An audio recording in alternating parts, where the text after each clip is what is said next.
and Pledge of Allegiance will be led by Councilmember Jones. Please pray with us. Teach us to be content with modest means, to work hard, bear burdens cheerfully, thank you daily, be generous in our giving to others, and always seek your guidance in all our work and service. Amen. Amen. I pledge allegiance to the flag of the United States of America and to the republic for which it stands, one nation, under God, indivisible, with liberty and justice for all. Okay, thank you. I will now ask the clerk to call the roll, please. Councilmember Wilkins. Councilmember Jones. Present. Councilmember Leopard. Here. Councilmember Perry. Here. Councilmember Reesner. Here. Councilmember Spar. Here. Councilmember Thacker. Here. The records show that 6 of 7 members of council are present. Minutes for October 17th, 2022, regular and committee of the whole meetings were distributed. Does anyone have any questions, corrections, or deletions? Okay, seeing none, the minutes will stand approved as presented. Committee reports. Finance Committee, Councilmember Reesner. No report, Madam President. Thank you. Law and Community Planning, Councilmember Leopard. No report, Madam President. Thank you. Materials and Equipment, Councilmember Jones. No report at this time, Madam President. Thank you. Personnel and Labor Relations, Councilmember Perry. No report, Madam President. Thank you. Anyone from the Recreation and Public Property Committee have a report? No report, Madam President. Thank you. Street, Sidewalks, and Sewers, Councilmember Thacker. No report, Madam President. Thank you. And Economic Development and Downtown Planning, Councilmember Spar. Yes, I have a report for you, Madam President. The Economic Development and Downtown Planning Committee of Tiffin City Council was called to order 5:30 p.m. Monday, October 31st in council chambers. Committee members Steve Leopard, Cheyenne Thacker, and John Spar were in attendance. Also in attendance were Mayor Don Yanatuno, councilpersons Vicki Wilkins, Ken Jones, Director of Law Brent Howard, City Administrator Dale Thornton, Finance Director Kathy Kaufman, and Tiffin Riverfront Development LLC Representative David Rogers, a partner at Frost, Brown, and Todd of Columbus, Ohio. At Law Director Howard's suggestion, Mr. Rogers gave background on the proposed project at 6 East Market Street, currently owned by Shirley Keir Valentine. Tiffin Riverfront Development LLC has a contract to purchase the property and develop an apartment complex with retail space at that site. Mr. Rogers explained that although this project is a private endeavor and will utilize private funding, there are economic development incentives that require the approval of City Council. Before the committee was documentation pertaining to a financing component called Property Assessed Clean Energy, or PACE. Mr. Rogers explained that the PACE financing component was a request to the City Council to add special assessments to the property to help in financing energy efficiency components of the building. Under state law, a petition is filed under the Special Improvement District chapter of ORC 1710. The process begins with a petition from the property owner to City Council to assist with the financing through the PACE legislation. The construction plans for the new structure contain energy efficient systems, HVAC, windows, roof insulation, etc., that qualify under the state law for PACE assessment. ORC 1710 requires a special improvement district to be created in order to petition for PACE assessments. The petitioner is requesting an assessment on the property and the creation of an Energy Special Improvement District, or ESID. ESID is an Ohio nonprofit organization, and the chief executive of the political subdivision is automatically a board member, as well as one other individual as appointed by City Council. The owner of the property will appoint 3 additional members. After creating the ESID, the City Council can complete the process in the following pieces of legislation: a resolution approving the petition, a resolution declaring the necessity of public improvements, an ordinance to proceed, an ordinance to levy the special assessments, and an ordinance to approve the terms of a financing agreement. Assessments are collected by the county treasurer and will be dispersed to the lender directly. There is no financial involvement with the city in either the assessments or the reporting requirements of the ESID. Committee member Leopard asked Mr. Rogers if discussing construction loans wasn't premature, as the property hadn't been acquired by Tiffin Riverfront Development. Are they waiting for the interest rates to drop? Mr. Rogers said that Mr. Hernando wanted to acquire the property by the end of the year. However, that may not be realistic due to the turmoil in the finance markets. Committee member Leopard also asked about the current owner's financial liability as the petitioner. Mr. Rogers stated that although he wasn't her lawyer, he didn't know of any financial liability she had regarding the petition or the request for PACE legislation. but she may have some reputational liability as the owner of the buildings should the project not move forward in any phase. The law director made the point that if the legislation is introduced and at the third reading, if the project isn't moving forward as expected, the legislation can be tabled. Mr. Rogers then suggested that the legislation could also be adopted, and if the project doesn't move forward, an ordinance can be introduced that cleans up the legislation, that the assessments don't happen until filed with the county treasurer's office anyway. Mr. Rogers also suggested that the PACE legislation might be introduced as an emergency so that if the financing is ready, they can move forward right away.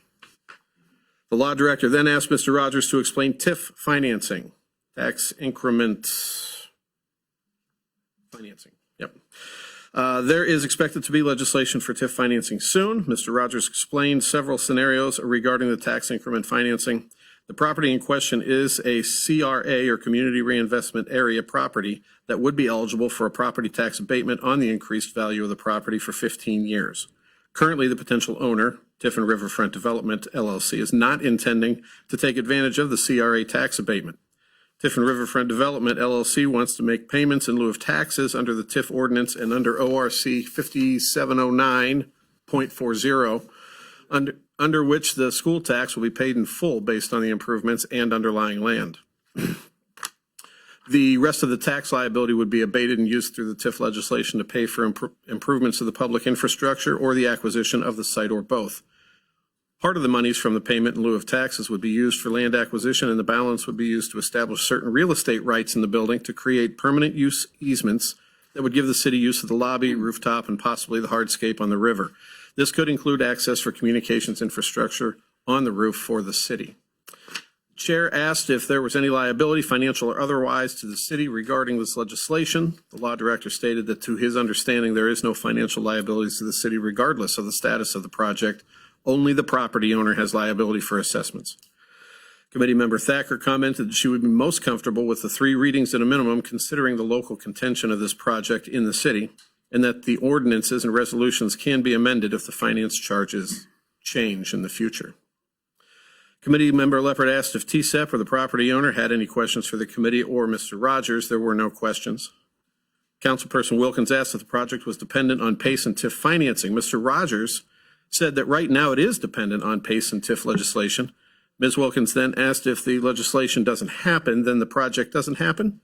Mr. Rogers stated that he doesn't run a commercial bank and that he can't say whether a bank would or would not loan the entirety of the requested amount. He did suggest that the lack of the PACE and or TIF legislation would raise the question as to why it was not granted in this situation as part of the loan acquisition when so many other communities have granted this same legislation. Committee member Leopard moved to authorize the law director to prepare the PACE and TIF legislation for council to consider. Committee member Thacker asked if the legislation wasn't already prepared, and the law director confirmed that legislation would be prepared by council for Tiffin Riverfront Development, LLC, and would pass through the law director's office for review before coming to the city council. Committee Chair Spar seconded the motion and asked for any further discussion. Hearing none, the motion passed unanimously 3-0. 3-0. A question was asked whether the PACE district applied to only this project site. The answer was yes, only this project site. And the question was, can you make the entire city a PACE district? Mr. Rogers said that yes, you can, but in a very cumbersome way. New projects can petition to join the ESID and would thus expand the board membership. These projects could be contiguous or non-contiguous to the original ESID designation. The city administrator commented that only having 2 persons on the board of 5 would put the city in a position to be outvoted, and was it possible to ask to have a 3rd person designated to the board to avoid a possible permanent minority vote? Mr. Rogers said that it was possible to write that into the legislation. With no further business, the chair adjourned the meeting at 6:33 p.m. Respectfully submitted. Thank you. Questions? Yes, law director. Yeah, just a follow-up comment to the last portion of the minutes that talked about the city's number of ESID members that would be approved or appointed by the city, whether that should be a majority of the 5 or whether 2 was adequate. We investigated that issue, obtained some comments from Greg Daniels, an attorney that is assisting the city with this project. He had indicated that if the city had control of three, a majority of the board, then that would necessarily involve any financial statements, some of the reporting that would become more inclusive in the city government and would add some additional costs, may involve some auditing of that.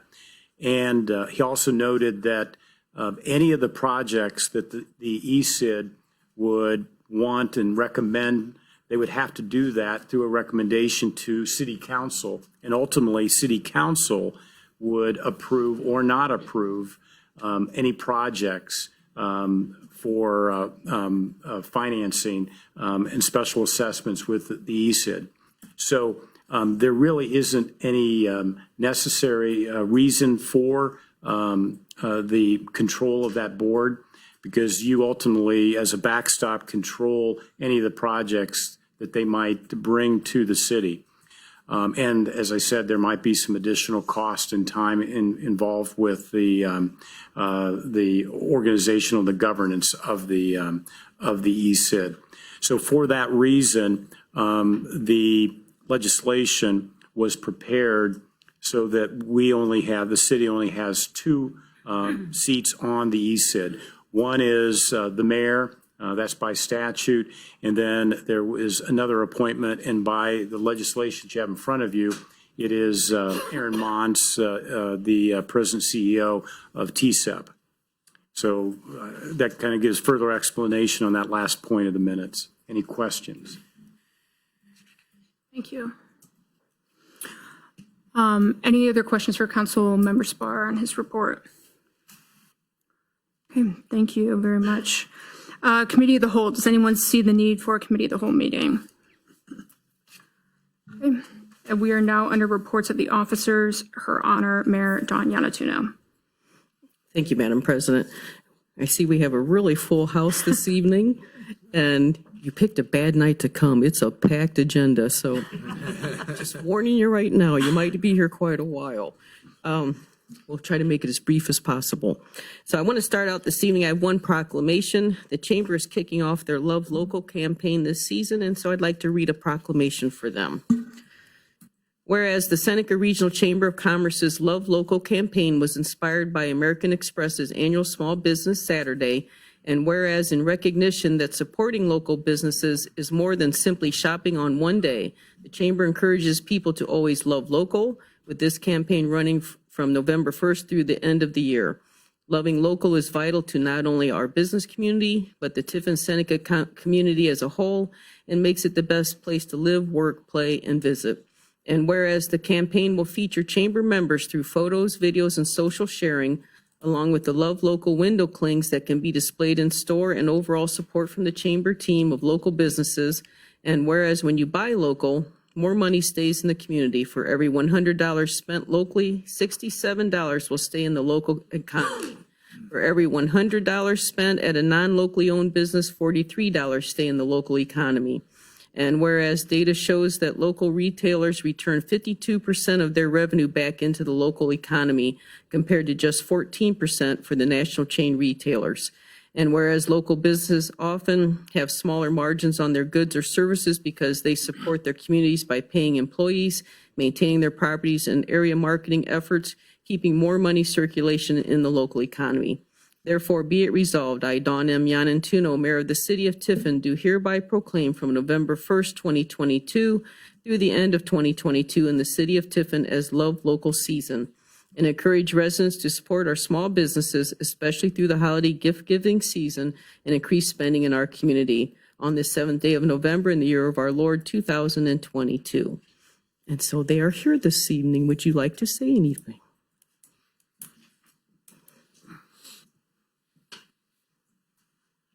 First off, Madam Mayor, I want to thank you for the proclamation.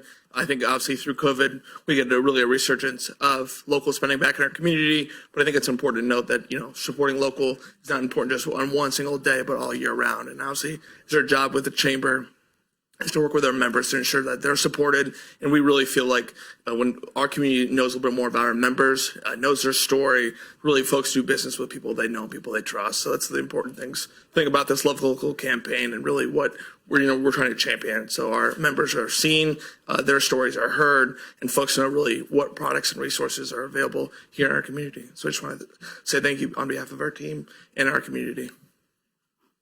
Thank you. And would you like the proclamation? Yes, and can we get a quick photo with you as well with the Love Local decal? You saw this picture taking. You and us, we're pretty bad, so.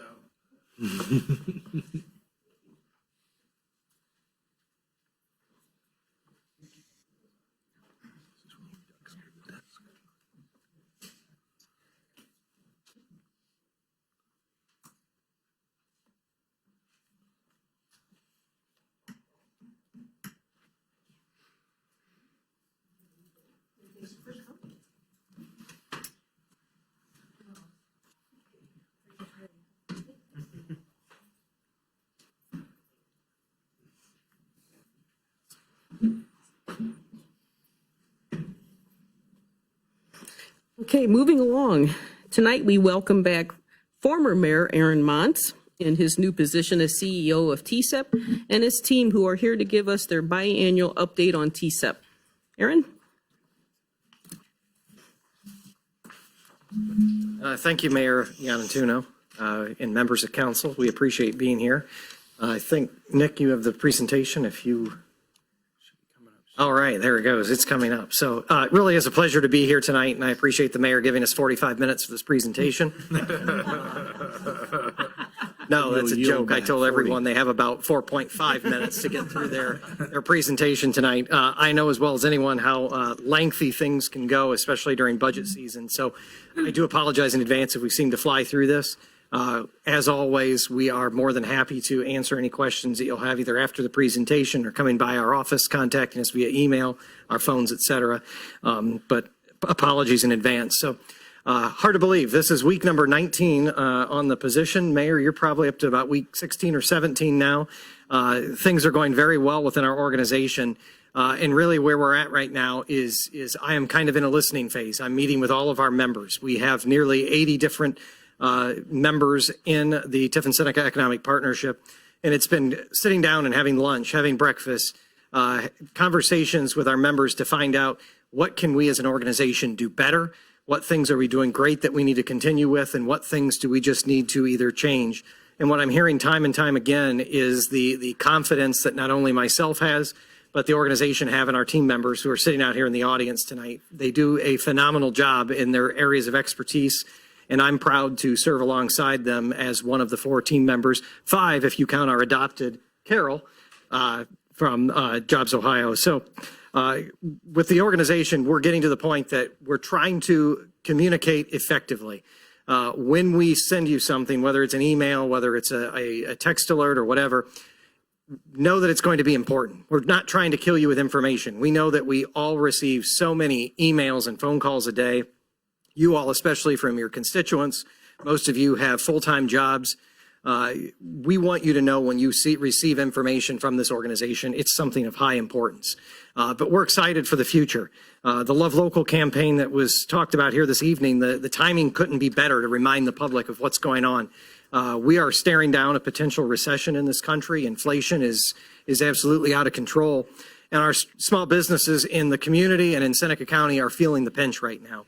So I just encourage everyone to remember those local businesses. When you start your Christmas shopping this year, see what you can get locally because those dollars stay in this community and it's keeping our businesses afloat. There are so many businesses that each year they get by the skin of their teeth. There's a reason why it's called Black Friday because that's hopefully when most of our businesses get back into the black, they get out of the red. And we're hearing that right now from many of our small mom and pop businesses, whether they're in downtown Tiffin, whether they're in downtown Attica, whether they're at Westgate, New Regal, et cetera. The same story time and time again from those that we're visiting that they're struggling this year. It's tough with the increase in prices. Sales are up. Sales are up significantly. The problem is the bottom line is not increasing because of all of those underlying costs that our businesses are facing. So The next screen, if you would, Nick, there you go. These are just a list of some of our key initiatives that we're working on right now in the organization. I'm not going to touch on all of them, just to name a couple of them. I want to thank Mayor Yanantuno and Nick Dutro, who are serving on the SEDS committee. We're in the process of redoing our comprehensive economic development strategy in partnership with Sandusky County and Beth Hannum, and as well as Bowling Green State University. They're assisting us because they're able to use a lot of their graduate students. It's saving us money on this plan that would have cost a lot more if we would have went to the private sector to have it done. At the end of the day, it's going to give us our economic development strategy for the next 5 years. We hope that we can use this to form a joint economic development district that would then open up Seneca County, Sandusky County, and any other counties who would join us to additional federal funds. Right now, many programs we're actually not eligible for in Tiffin because we lost our distressed community distinction. It's a good problem to have. You're no longer considered a distressed community. The problem is when you're like Tiffin and you've been one for so long, you finally get out of that distressed community distinction, albeit barely. We're no longer eligible for a lot of different grant programs. So these are some things that we'll be able to do by joining this district. We can have those same programs available to us to assist. Some interesting data that's already come out of this. 2 people who reside in Seneca County every single day leave Seneca County for work for every 1 person that lives outside of Seneca County to travel into the county. 15,700 people live in Seneca County and they leave our county for work daily. 7,800 live in the other neighboring counties and come here for work. So very interesting data, because I've heard in a lot of my tours that I've done, especially manufacturing, but also commercial retail, that we're struggling to find employees here locally. It's an interesting flip when you find out that 15,700 people leave daily for work. So we've got to find ways and get creative and figure out what is it that we can do to keep them here in Seneca County, because we're missing the opportunity. There's over 1,000 jobs available across the county right now. But if we have 15,700 leaving per day, we've got to get to the bottom of this. And through the SEDS, we're going to do some deep dives and start figuring out exactly what communities are they going to, what salaries are they receiving there, what do the benefit packages look like, because we've got to figure out how we can keep these people here. And then the only other thing I'll touch on really quick with this is the rural housing study. I know Tiffin recently completed a housing study at the end of 19. COVID hit, which kind of made the study obsolete. We are now kind of upping the ante with that in partnership with North Central Electric, the Seneca County Commissioners. We're going to do a county-wide housing study in hopes that we can lure someone here to build homes. We know we need them badly. We hear it from realtors. We hear it from people looking to relocate to the area, that we need housing in Seneca County. So with this rural housing study, we're kind of going to do what we did with Tiffin and figure out what the need is and what price point, but then we're going to take it to the next level. And we've actually hired Pete DeSalvo of DeSalvo Development Advisors. He's going to kind of take the show on the road for us as the final stage and help sell this to developers that he has relationships with. He does housing developments all across Ohio, Indiana, Michigan. He'll be able to take this on the road and help us hopefully secure some housing. Next slide, Nick. The project pipeline. I just want to be a little more transparent with some of the projects that we're working on. We're, of course, not going to tell you the nitty-gritty details that we can't, but I know in the past it was always kind of a surprise what is going on economic development-wise behind the scenes. So a few things. The Tiffin Spec Building, this is an aerial photo from just a couple of weeks ago. So that is the Spec Building at Eagle Rock Industrial Park. It is all under roof. It is sited, nearly ready to go. So we have had a lot of interest on that Spec Building already. 50,000 square feet. It's expandable up to 200,000 square feet. We could get, if we kind of jimmy the land around, we could get about 39 acres that are developable contiguous to this site. We just submitted a lead 2 weeks ago. Within a couple of days of submitting that, the state came back and said, hey, we need this, this, and this, because you're certainly one of the top of the list for this site. So I think the Spec Building, barring some nationwide massive recession, I think this thing's going to be filled quickly.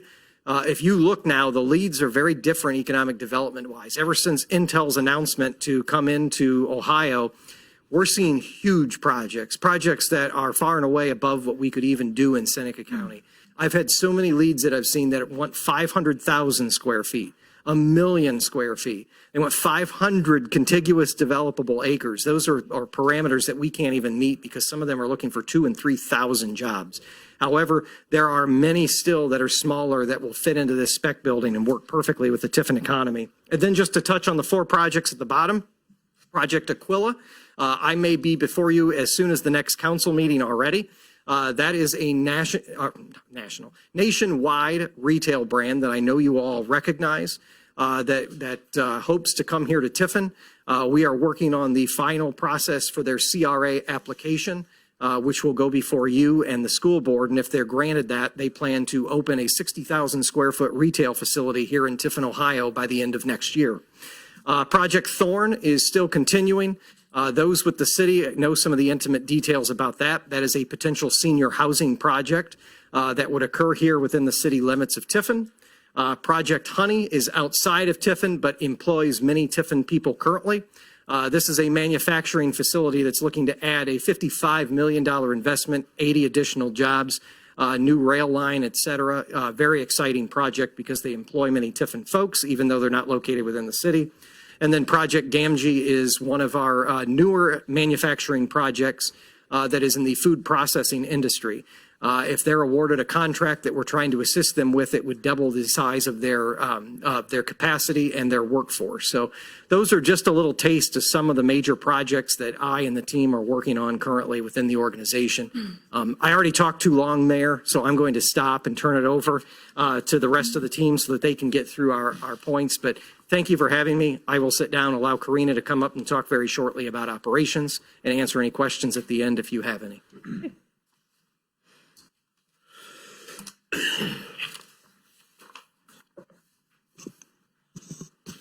Good evening. So I know there are some new faces up here in council, so I just wanted to introduce myself. I'm Karina Haynes, the operations manager for TSEP for those who do not know. Nick, can I have the next slide? Thank you. So really quick, I'm just going to highlight some of the things I've been working on internally. I won't go into detail on any of them. So the last quarter, TSEP had a single audit, and I was the point for that. That audit was successfully completed with no issues thanks to the help of the team. Also on the accounts receivable, I have been working to reduce the outstanding membership dues, and I am happy to say thanks to the help of Aaron, the accounts receivable is in the best shape that it has ever been within the organization's history. As Aaron mentioned, he's been working to meet with all of the TSEP members one-on-one. I've been behind the scenes trying to work with everyone's schedules to get those set up, and I will mention that it is not that easy to do. Thanks to TSEP, I was able to complete the Leadership Seneca County class. I graduated in May, and I'm very grateful to have had that opportunity to connect with the different people within Seneca County and the city of Tiffin. I'm gonna skip to. All right. On the social media side of things, we currently have an intern in our office, and she's helping us to achieve the goal of growing a stronger presence on Twitter and Instagram. Within the Facebook, though, I will mention that the Downtown Tiffin page within the past 30 days has had a post reach of 16,300 and 4,200 followers. The TSEP Facebook page has had a post reach of 13,969 and 7,406 followers. And that is all I have, so I'm going to go ahead and pass it to Adam.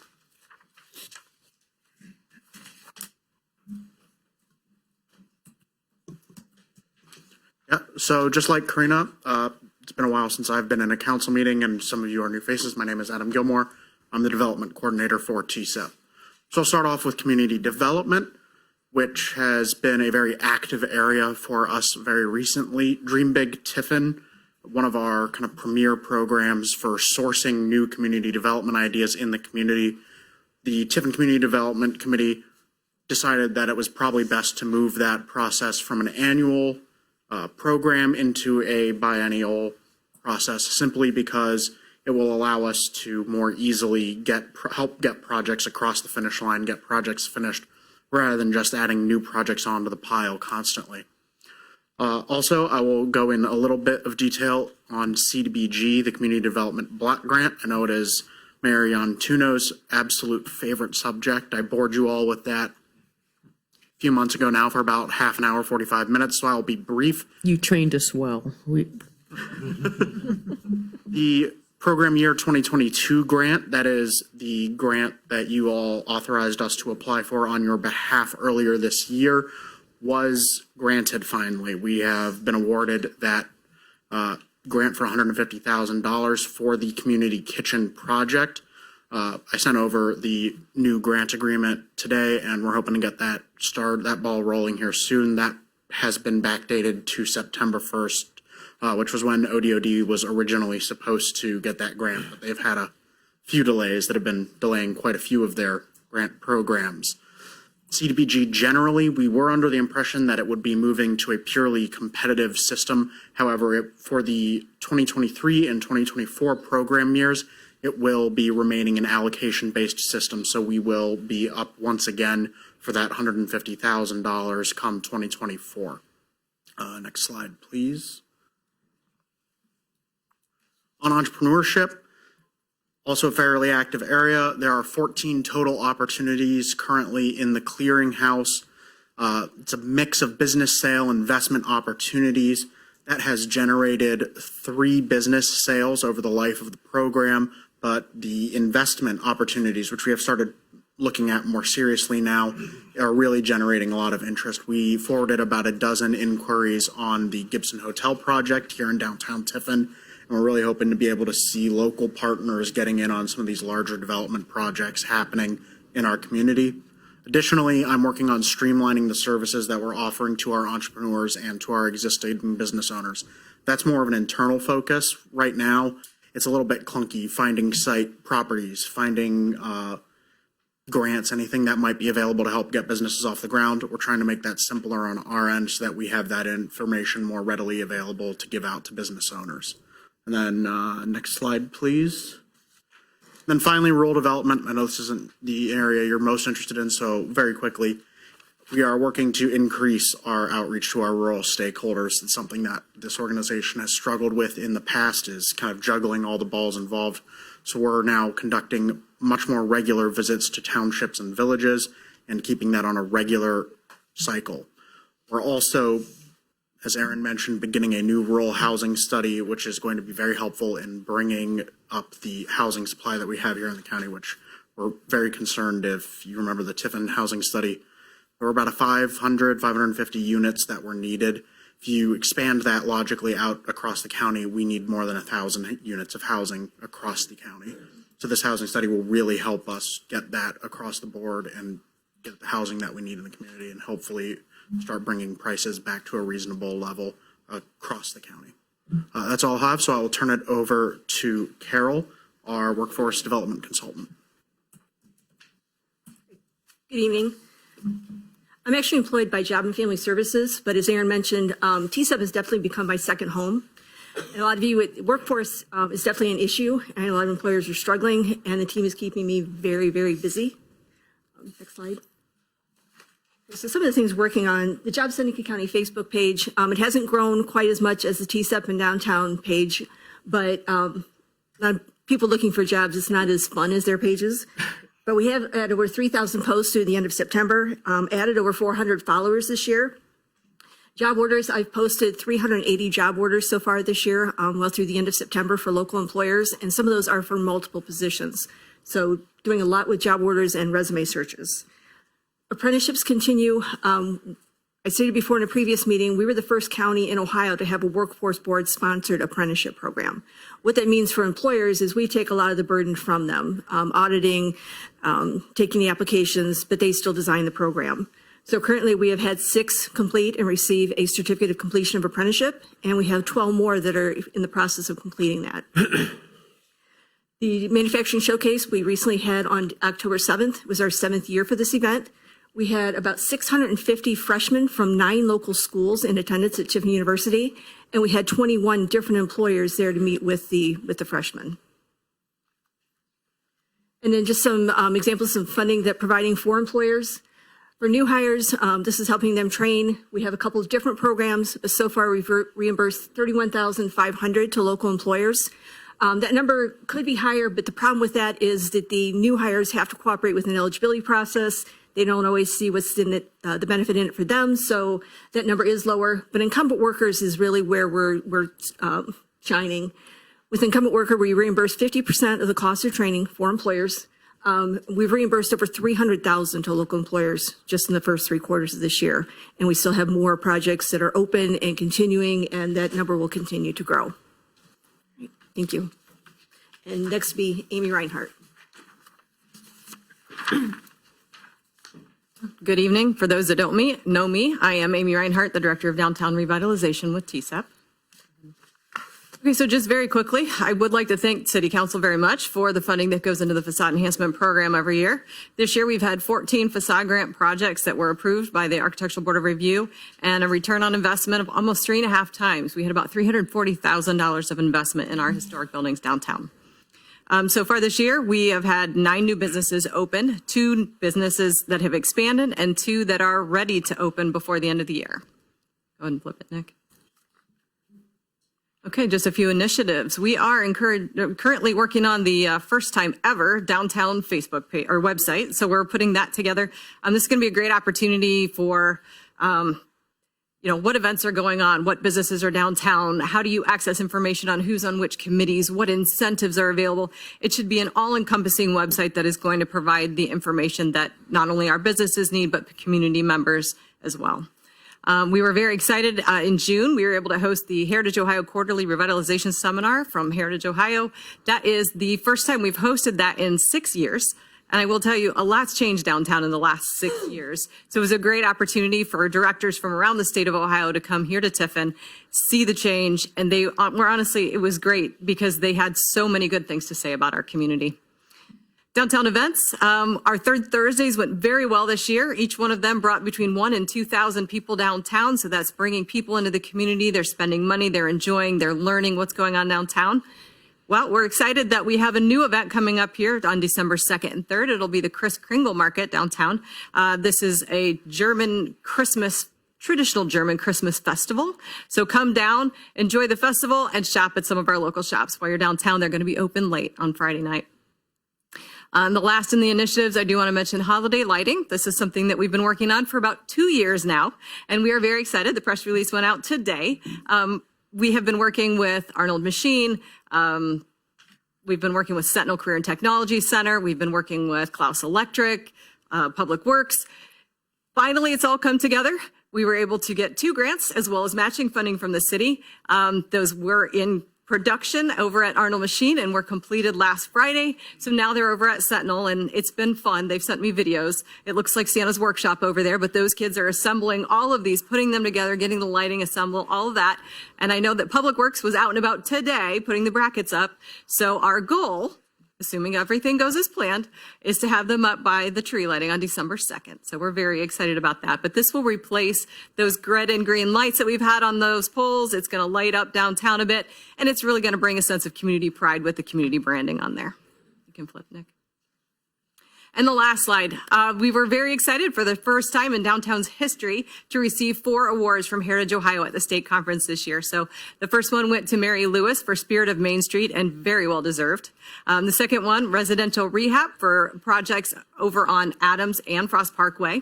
Commercial rehab, best commercial rehab, went to 92 South Washington Street, which is where Social Cigar is located. And the last one was Historic Farmstead with Arlington Acres. So that was a big accomplishment this year. We were very excited to be recognized, especially at state conferences like that, when you have people from all over Ohio that are there and they're seeing Tiffin go up over and over and over again and again, going, wow, something major is happening in Tiffin. So that was very exciting for us. That is all I have, unless there are any questions. I do have a question about the spelling of market. Is that the German spelling for market? It is the German spelling. It is accurate. Put an E in there. I know. Yep. I was curious about that. Yeah, we didn't misspell it. Okay, thank you. Nice job, all of you, and thank you for holding to your scheduled time that you allotted yourselves.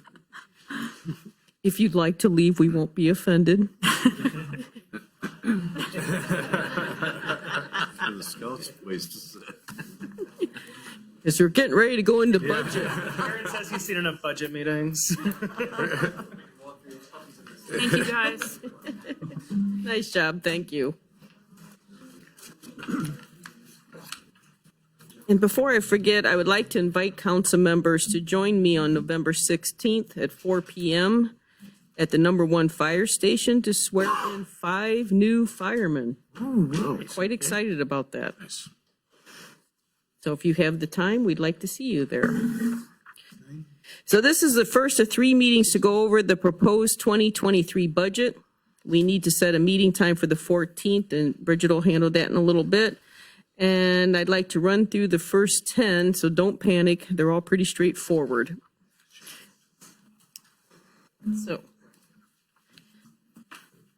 starting from the top, the mayor's budget, as you all know, I've only been in office since July 19th, and so I had no idea what my budget would actually be and what did Aaron spend money on and stuff. So Dale was a big help to me on figuring out, and so was Nick on what do I spend.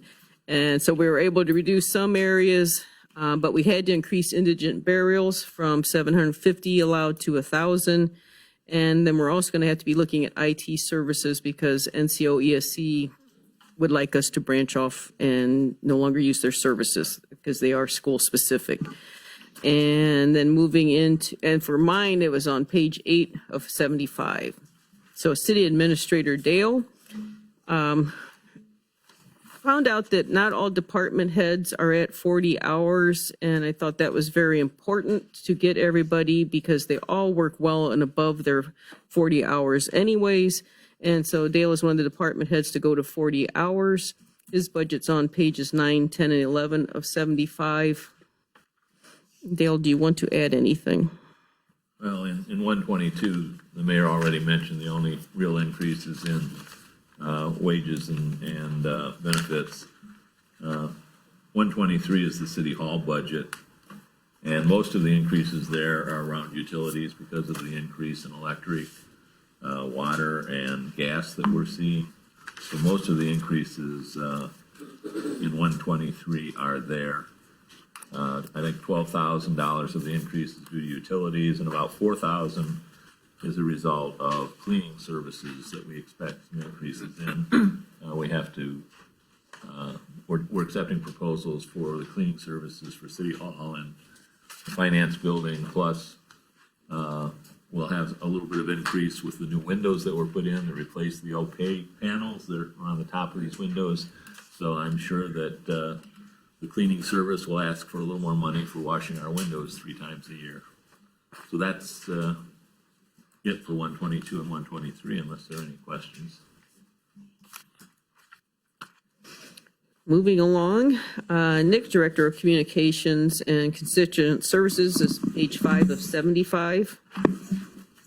He has another one moving to 40 hours, and he was able to drop his budget $3,500, removing $1,500 in furniture and $2,000 in professional services. Anything you'd like to add, Nick? No, yeah, again, as the mayor said, a lot of my budget's actually decreasing. When I came on, there was some funds that were set aside for updating furniture in my office, new desk.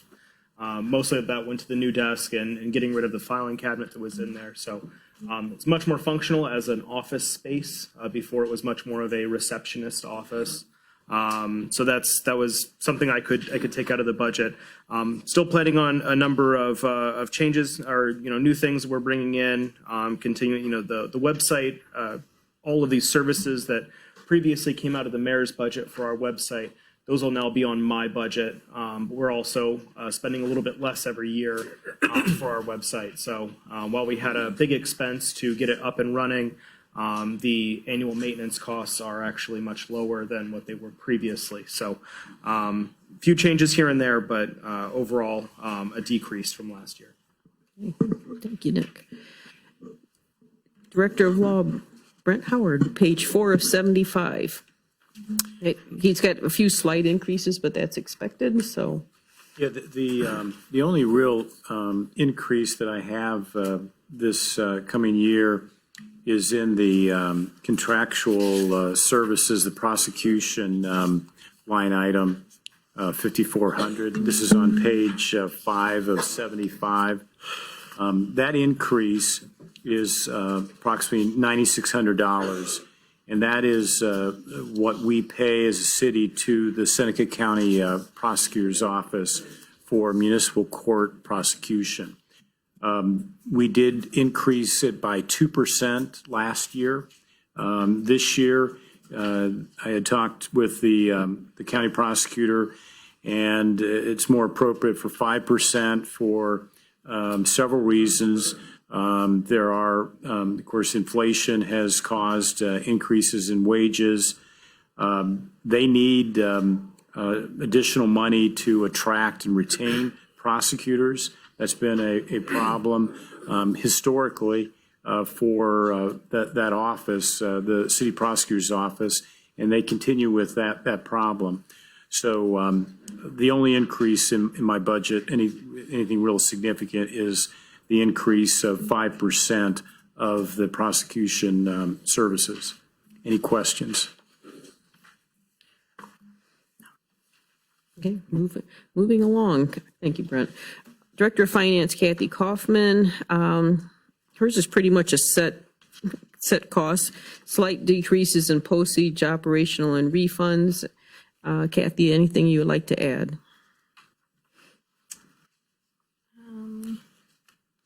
I think the one increase that we wanted to mention was the insurance was going up for next year. Dale gave me some new figures. So if you look at page 14 under insurance, that went up, and that's what that was for. That's our property and liability insurance that we have UIS as our manager for that account. And it just reflects what's happening in the marketplace in general for property and liability insurance. I don't think there was anything else that was, I mean, most were the same and some were dropped. So I think So that's the only boring. thing. You didn't Yeah, change kind of a anything. boring budget this year. You haven't acted bored these last few weeks. No, definitely not. It's quite stressful for Kathy, and I appreciate her diligence on trying to keep at it and keep it going, and appreciate it, Kathy. Any questions for Kathy? Human Resources, Deb, is page 7 of 75. She has another department head increase, and she's got a slight increase for training because she was not able to do any during COVID. Deb, would you like to add anything? The only thing you'll see too, when you're looking at the physicals and things, I believe there's an increase there, because we're looking at a new program this year, it's called a life scan for our firefighters, and also, but the firefighter's not in my budget, but the police department would be. And we're looking at anticipation of 38 individuals, but the chief doesn't believe everybody, he's not gonna mandate that, but he doesn't believe anybody will, not everybody will be doing that, it's not a requirement of the department, so it may be a lot less, but we want to put it in the budget just to see. It's something we're trying. And I'd be responsible for all those now, like if they do that, physical information, I've always done all that anyways in my department, I'm in charge of all the physicals and all the billing for that, but all that will now come to my area in HR. So anything that's going to be scheduled. Anything for Deb? Thank you, Deb. Parks Department, page 29 of 75 is Bryce Kuhn. He also will receive the department head increase. His department is also taking on the junior home park, so that's added to his already big roster of parks to maintain. And so we needed to add a groundskeeper. Anything else you'd like to add, Bryce? Okay. Any questions for Bryce? You can't just do it. You got to hire somebody.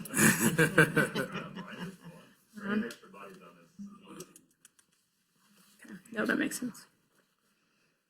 Okay, thank you, Bryce. We also oversee the Tiffin Municipal Court, and it's on page 2 of 75, and I did send you some emails in regards to this today.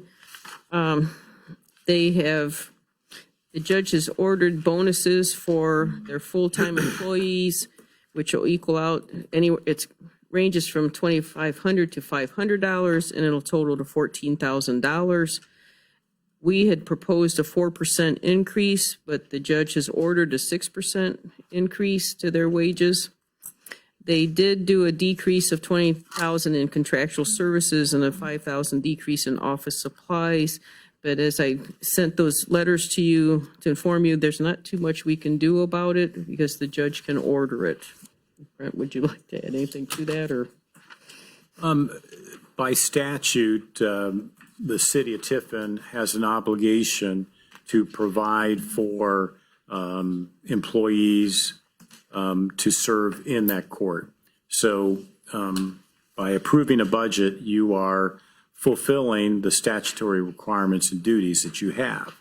And the question is, what is reasonable?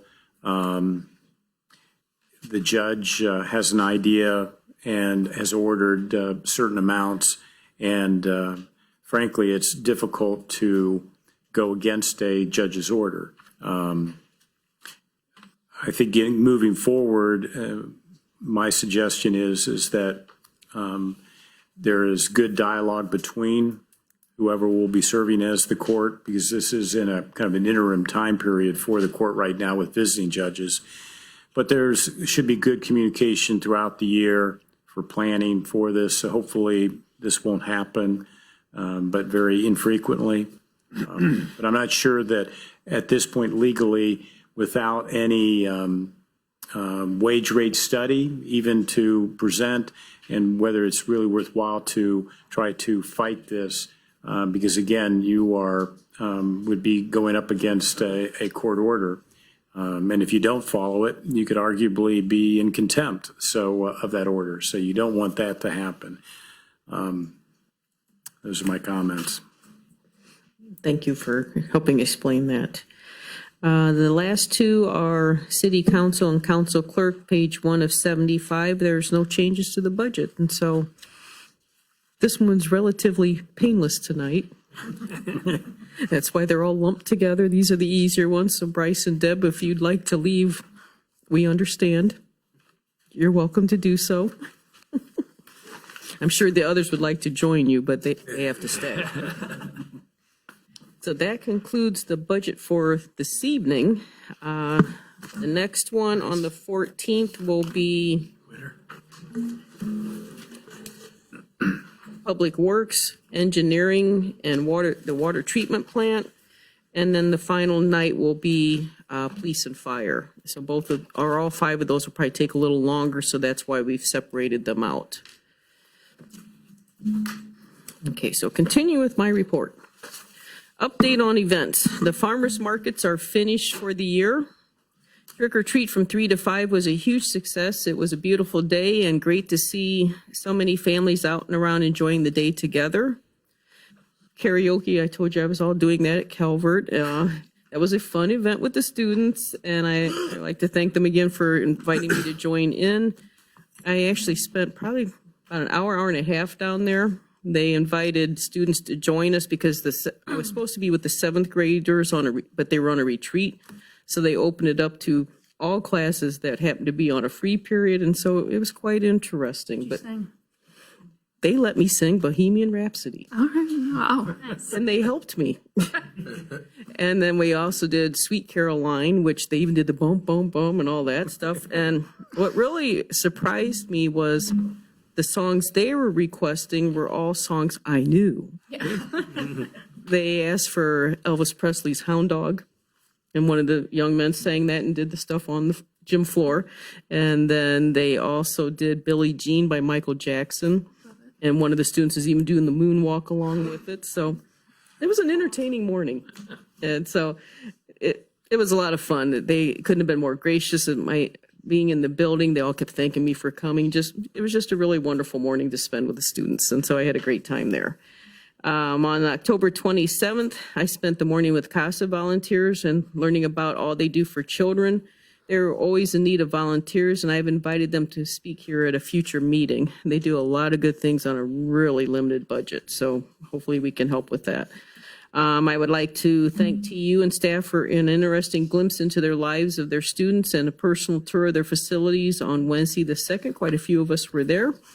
It was a very nice morning, and it was very impressive to see how extensive their athletic fields are. I did not realize how far back they went. And we're in the Science Center, which is absolutely stunning. It's beautiful. And their music center with the recording studios in there. It's just very impressive to see all of that.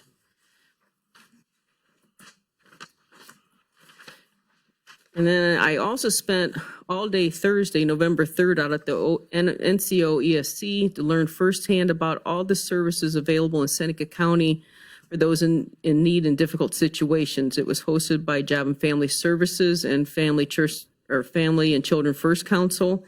In the afternoon, we participated in role-playing situations to see and feel firsthand how desperate things can be for a family. I was very impressed with all of them and the people at CASA on how hard they work to help a child, an individual, or a family. We are truly blessed to have these people in the community, or these organizations they work for here in our community. So it was eye-opening experience, and it was amazing how much they do for the least of us that have, trouble handling things, getting to jobs, finding jobs, childcare. It's just really eye-opening. I was blessed to be there that day, so it was a very, very good day. Upcoming events in November, the holiday extravaganza is Saturday, November 12th from 10 to 4 at Calvert High School. Event was formerly known as a Y Wives event. It is sponsored by Tiffin Women in Action and Jams Monthly Markets. The Seneca County Fair has a program called Lights. It's a drive-through starting November 18th through December 18th on Fridays, Saturdays, and Sundays only, and 6 p.m. in the fairgrounds. Remember to go vote tomorrow, the 8th, if you have not already. City Administrator Dale Thornton and I will be traveling to the VFW in Green Springs on the 10th to do a proclamation and honor the 2022 Seneca County Veteran of the Year. Veterans Day is Friday the 11th, and all city offices will be closed in honor of our veterans. On Thanksgiving Day, November 24th, the annual turkey trot will take place at 8 a.m. at Hedges Boyer Park, and the starting point is the AMVET shelter by the Y. Proceeds go to the YMCA Weekend Food Program and the Salvation Army. It is a 3 or 4 mile run, walk, or bike. And so that concludes all my reports. Thank you. Questions for the mayor? Yes, Kathy Kaufman, sorry. It's been a Monday. I just have two more budget comments.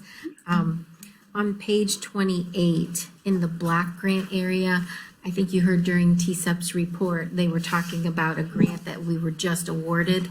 That money is not in the budget for 2023. I had it in there, took it out, it wasn't awarded, just found out it was. So I need to put it back in.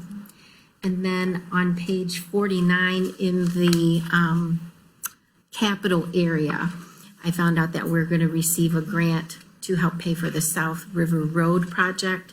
So I need to add $22,000 to that area too. And that's on page 49. Just wanted to make everybody aware of that. Thank you. Questions? Yes. I have a couple, since this is my first foray through this. As I'm reading down through here, I'm seeing mayor's changes. What does that mean specifically? It means we reduce them. Okay. Or maybe added, but most of them we try to reduce. Okay, I see. Okay, so the first one is I get it, okay. Second question is for, about the municipal court. Did the city have increased expenditure this year due to the visiting judges over what the normal budget would have been? Does anybody know? Actually, I think we spent a little less on judges' salaries because of what the existing salary we had in the budget was versus what we will have to pay for the visiting judges. Okay. So I don't think we're going to see any hit to the budget as a result of that. Okay. That was my only question. And maybe I can add a little bit to that. Visiting judges are actually paid by the Supreme Court, and then we are billed for that cost in the summertime after a 1-year time period. So we just got billed in probably July, I think, for the prior year. So it's kind of 1 year behind. Okay. So we'll see another bill next. We will next year. That will be a larger bill? Do we have more of a? Well, in lieu of paying an employee, so we'll have less personnel expense, we will have more contractual services. Okay. I can't tell you whether they will be identical in number, amount, but theoretically they should be. Although the compensation for the visiting judges, based on what I saw, it might be less than what we were paying our full-time judge. Now, if the position is filled, then that visiting judge expense, contractual services will stop.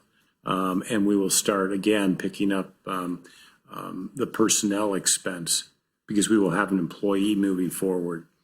And I don't know whether we have budgeted I didn't look at that closely to see if we were just planning on a straight employee expense through personnel wages for next year versus contractual services. Yeah, we did put it in the wages. Okay. Thank you. Anything else? Okay, we will move to Clerk of Council Ann Forrest. Thank you, Madam President. I'd like to report that I have received and have on file in my office a petition to create the City of Tiffin, Seneca County, Ohio Energy Special Improvement District, adopt a special energy improvement project plan, and request the levy of a special assessment signed by Shirley Keir Valentine, owner of 6 East Market Street, Tiffin, Ohio, and the Articles of Incorporation for creating the City of Tiffin, Seneca County, Ohio Energy Special Improvement District Incorporated. And that concludes my report. Thank you. Any questions for the Clerk of Council? Thank you. Director of Finance, Kathy Kaufman. No report, Madam President. Thank you. And Director of Law, Brent T. Howard. No report, Madam President. Thank you. All right, we are now under written communications. Thank you. We have Finance Director's request for legislation number F22-45 to amend the 2022 Budget Ordinance 21-105 to appropriate funds into the police capital budget. Finance Director's request for legislation number F22-45 is prepared for tonight's meeting as ordinance 22-100. Finance Director's request for legislation number F22-46 to amend the 2022 Budget Ordinance 21-105 to reduce funds in the American Rescue Plan Act budget.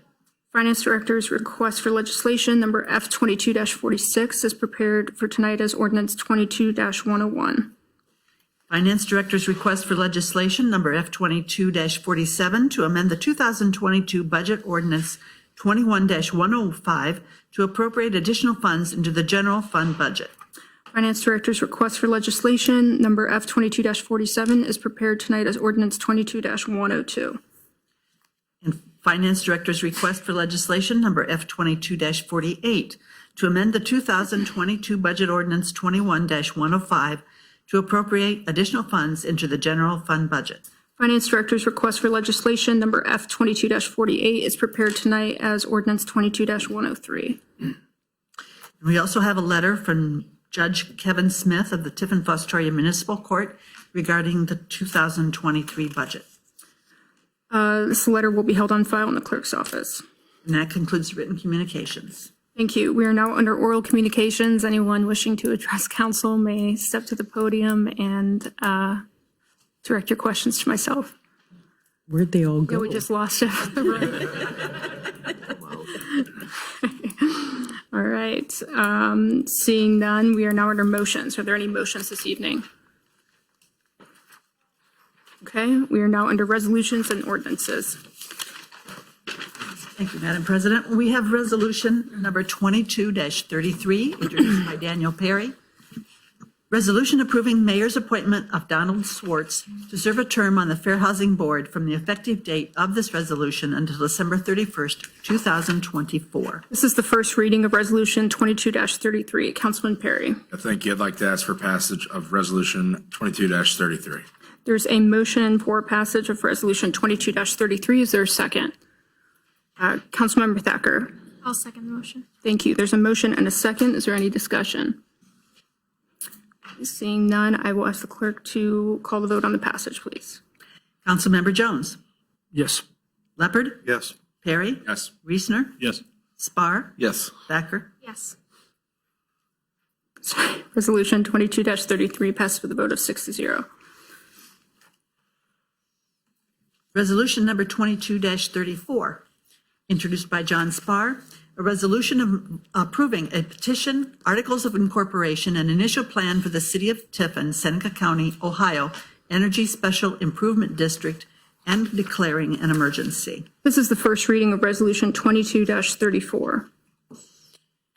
Resolution number 22-35, introduced by John Spar, a resolution declaring the necessity of acquiring and constructing certain public improvements in cooperation with the City of Tiffin, Seneca County, and the Ohio Energy Special Improvement District, and declaring an emergency. This is the first reading of Resolution 22-35. And that concludes the resolutions. Thank you. Then we have ordinance number 22-90, introduced by Steve Leopard. Ordinance authorizing city administrator to execute an addendum to the city's contract with Rumpke of Ohio Incorporated or related company for curbside recycling and trash hauling for municipal facilities and residential units to extend the term of the contract through March 31st, 2028, with certain rate adjustments. This is the third reading of Ordinance 22-90. Councilmember Leopard. Thank you, Madam President. I would ask for passage of ordinance number 22-90. Thank you. There's a motion to pass Ordinance 22-90. Is there a second? Councilmember Perry. I'll second, Madam President. Thank you. There's a motion and a second. Is there any discussion? Seeing none, I'll ask the clerk to call the roll, please, or the vote. Councilmember Jones. Yes. Leopard. Yes. Perry. Yes. Reesner. Yes. Spar. Yes. And Thacker. Yes. Ordinance 22-90 passes with a vote of 6-0. Ordinance number 22-91, introduced by Daniel Perry. Ordinance amending section 149.032C5 of Tiffin Codified Ordinances, establishing a path based on law enforcement experience for sergeant candidates in the Tiffin Police Department. This is the third reading of Ordinance 22-91. Councilmember Perry. Thank you, Madam President. I'd like to ask for passage of ordinance 22-91. Thank you. There's a motion to pass Ordinance 22-91. Is there a second? Councilmember Spar. I second the motion. Thank you. There's a motion and a second. Is there any discussion? Okay, seeing none, I'll ask the clerk to call the vote on the passage. Councilmember Jones. Yes. Leopard. Yes. Perry. Yes. Reesner. Yes. Spar. Yes. And Thacker. Yes. Ordinance 22-91 passes with a vote of 6-0. Ordinance number 22-93, introduced by Kevin Reesner. Ordinance amending the 2022 Budget Ordinance 21-105 to appropriate $10,000 into the Water Pollution Control Center Loan Fund to return the advance from the Sewer Revenue Fund. This is the third reading of Ordinance 22-93. Councilmember Reesner. I move for the passage of ordinance 22-93. Thank you. There's a motion to pass Ordinance 22-93. Is there a second? Councilmember Leopard. Second motion. Thank you. There's a motion and a second. Is there any discussion? Okay, seeing none, I'll ask the clerk to call the vote on the passage, please. Councilmember Jones. Yes. Leopard. Yes. Perry. Yes. Reesner. Yes. Spar. Yes. And Thacker. Yes. Ordinance 22-93 passes with a vote of 6-0. Ordinance number 22-94, introduced by Cheyenne Thacker. Ordinance authorizing the mayor to accept an easement and take all other actions necessary to acquire real property rights from Heidelberg University to construct, use, and maintain a stormwater sewer along Rebecca Street. This is the second reading of Ordinance 22-94. Ordinance number 22-97, introduced by Daniel Perry. Ordinance establishing the rate of compensation for members of Tiffin City Council effective calendar year 2024 and declaring an emergency. This is the first reading of Ordinance 22-97. Ordinance number 22-98, introduced by Daniel Perry. Ordinance establishing the rate of compensation for the office of mayor of the city of Tiffin for calendar year 2024 and thereafter as required by city charter and declaring an emergency. This is the first reading of Ordinance 22-98. Ordinance number 22-99, introduced by Daniel Perry. Ordinance establishing the rate of compensation for the Office of Director of Law of the City of Tiffin for calendar year 2024 and thereafter as required by city charter and declaring an emergency. This is the first reading of Ordinance 22-99. Ordinance number 22-100, introduced by Kevin Reesner. Ordinance amending 2022 Budget Ordinance 21-105 to appropriate $11,000 into the police capital budget to purchase a blood alcohol contact VAC machine. This is the first reading of ordinance 22-100. Councilmember Reesner. I move for the passage of ordinance 22-100 and the suspension of city council's three reading rule. There's a motion to suspend council's three reading rule and immediate passage of ordinance 22-100. Is there a second? Councilmember Jones. I'll second that motion, Madam President. Thank you. There's a motion and a second. Is there any discussion? Seeing none, we will first vote on the suspension. Councilmember Jones. Yes. Leopard. Yes. Perry. Yes. Reesner. Yes. Spar. Yes. And Thacker. Yes. Suspension passes with a vote of 6-0. We'll now vote on the passage. Councilmember Jones. Yes. Leopard. Yes. Perry. Yes. Reesner. Yes. Spar. Yes. And Thacker. Yes. Ordinance 22-100 passes with a vote of 6-0. Ordinance number 22-101, introduced by Kevin Reesner. Ordinance amending 2022 Budget Ordinance 21-105 to reduce a total of $428,316.65 in funds in the American Rescue Plan Act budget. This is the first reading of ordinance 22-101. Councilmember Reesner. Move for the suspension of city council's three reading rule and immediate passage of ordinance 22-100, 101, I'm sorry. There is a motion for suspension of council's three reading rule and passage of ordinance 22-101. Is there a second? Councilmember Perry. I'll second, Madam President. Thank you. There's a motion and a second. Is there any discussion? Yep. Councilmember Thank you, Madam. Jones. Very, very minor, and call me nit, but it goes all the way to 65 cents. 2 weeks ago, we talked about rounding up, and yet Director of Finance Kaufman gets it right to the penny, so I guess it's just a statement. Okay. Do you care to respond? Or is there a need for a response? It's really not a question. That's Okay. Any other discussion? Okay, seeing none, we will first vote on the suspension, please. Councilmember Jones. Yes. Leopard. Yes. Perry. Yes. Reesner. Yes. Spar. Yes. And Thacker. Yes. Suspension passes with a vote of 6-0. We will now vote on the passage. Councilmember Jones. Yes. Leopard. Yes. Perry. Yes. Reesner. Yes. Spar. Yes. And Thacker. Yes. Ordinance 22-101 passes with a vote of 6-0. Ordinance number 22-102, introduced by Kevin Reesner. Ordinance amending 2022 Budget Ordinance 21-105 to appropriate $325,000 into the general fund budget for transfers to the capital improvement and public street funds. This is the first reading of ordinance 22-102. Councilmember Reesner. I move for the immediate passage and suspension of city council's three reading rule for ordinance 22-102. Thank you. There is a motion for suspension of ordinance 22-102 and immediate passage. Is there a second? Councilmember Leopard. Second the motion, Madam President. Thank you. There is a motion and a second. Is there any discussion? Okay, seeing none, we will first vote on the suspension. Councilmember Jones. Yes. Leopard. Yes. Perry. Yes. Reesner. Yes. Spar. Yes. And Thacker. Yes. Suspension passes with a vote of 6-0. We will now vote on the passage. Councilmember Jones. Yes. Leopard. Yes. Perry. Yes. Reesner. Yes. Spar. Yes. And Thacker. Yes. Ordinance 22-102 passes with a vote of 6-0. Ordinance number 22-103, introduced by Kevin Reesner. Ordinance amending 2022 Budget Ordinance 21-105 to appropriate a total of $22,000 into the general fund budget to pay an invoice from the City Bond Council. This is the first reading of ordinance 22-103. Councilmember Reesner. I'd move for the suspension of city council's three reading rule and immediate passage of ordinance 22-103. Thank you. There is a motion for suspension of council's three reading rule and passage of ordinance 22-103. Is there a second? Councilmember Thacker. I looked at you, but I said her name. I confused you. I'll second the motion. Thank you. There's a motion and a second. Is there any discussion? Okay. Oh, sorry. Yeah. I was just curious what a city bond council is. Yeah, I can explain.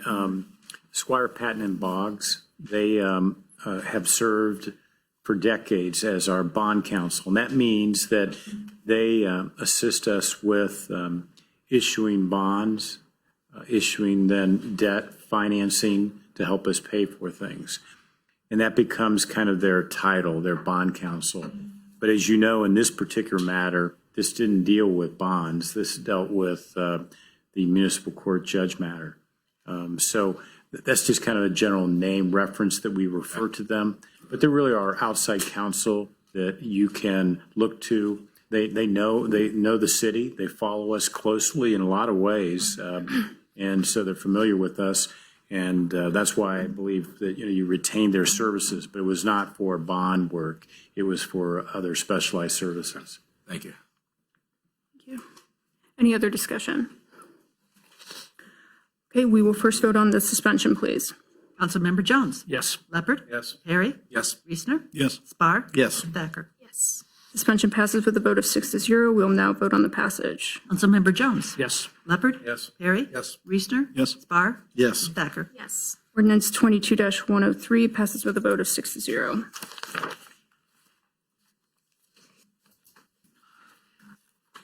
Ordinance number 22-104, introduced by John Spar, an ordinance declaring improvements to certain parcels of real property located within the city of Tiffin to be a public purpose and exempt from real property taxation, requiring the owners of those parcels to make service payments in lieu of taxes, establishing a municipal public improvement tax increment equivalent fund for the deposit of those service payments, specifying the public infrastructure improvements to be made that directly benefit such real property, authorizing the distribution of the applicable portion of those service payments to the Tiffin City School District and Vanguard Sentinel Career and Technology Centers, and declaring an emergency. This is the first reading of ordinance 22-104.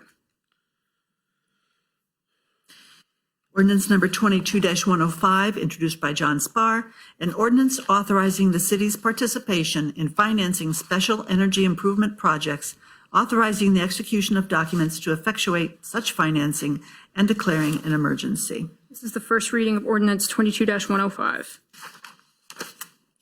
Ordinance number 22-106, introduced by John Spar, an ordinance determining to proceed with the acquisition, construction, and improvement of certain public improvements in cooperation with the City of Tiffin, Seneca County, and the Ohio Energy Special Improvement District, and declaring an emergency. This is the first reading of ordinance 22-106. Ordinance number 22-107, introduced by John Spar, an ordinance levying special assessments for the purpose of acquiring, constructing, and improving certain public improvements in cooperation with the City of Tiffin, Seneca County, and the Ohio Energy Special Improvement District, and declaring an emergency. This is the first reading of ordinance 22-107. And that concludes the ordinances. Thank you. We are now under other business. At this time, I'd like to announce a special Tiffin City Council meeting that will take place next Monday, November 14th, at 5:30 p.m. in the council chambers. Purpose of this meeting is to continue the discussions of the 2023 budget with the appropriate department heads. Could I comment? Yes, please. Since the next 5 are going to be more difficult budget conversations, if you have questions, could you get them to me so that I can give them a heads up on what you might be asking so that they're not kind of caught off guard? Because it's pretty detailed with all the sewer stuff and everything. So it might just help speed things up a little bit if they have a heads up on what you need to know. So if we could do that, that'd be great. Thank you. I will not, just give council a heads up for those of you I haven't spoke with yet on that. I will not be able to attend that. I have a prior work engagement, so Councilmember Leopard will be leading that meeting in my absence. So thank you again. Yes, Director of Law. And also, the notice for the special meeting will be by email because of the charter change, so it'll make it a little easier, but just look for that email for the notice of the special meeting. Thank you.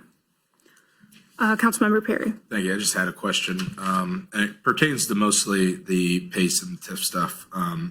Just want to know, probably more for the Director of Law, if we were to pass these under 3 readings and say the project goes south, is there any, I always look for worst case scenario, I guess. So is there what's the worst case scenario that we do pass this and the project doesn't go through? I don't really see anything, but I just kind of didn't know if you had any. Yeah, we had a discussion about that at the committee meeting, and 2 ways of looking at it. One is that based on what you know in December at 3rd reading, you could table the legislation and wait for the rest of the financing of the project to catch up. And then based on additional information that you may receive, you could then take it off the table at the appropriate time and approve it or vote it down if the project's not moving forward. That's one alternative. The other alternative is to move forward and pass the legislation. And if the project doesn't happen, the legislation really becomes ineffective because in order for the special assessments to take place, there has to be a project, money spent on energy efficiency that can then, those funds to be assessed to the property. So as a practical matter, it can never happen. Same way with the TIF, the tax increment financing. There has to be certain expenditures that would qualify for that financing. And if the project doesn't move forward, there's no property acquisition, there's no utility improvement, there's no streetscape, there's no other public improvements. And you can see on the Exhibit B of that ordinance, there's a variety of categories, but none of that will occur. So the only thing that you might have at that point, and we talked about this, it would be kind of an awkward approval of all these of the ordinances and resolutions, and yet there's no kind of response or answer. They're just kind of left hanging. And there was a suggestion from the developers council that city council could come back and then make a record essentially that the project never occurred, and therefore you could essentially kind of end all of the legislation, make a record to say that they're no longer effective because of the circumstances that the project didn't move forward. I think either way could work.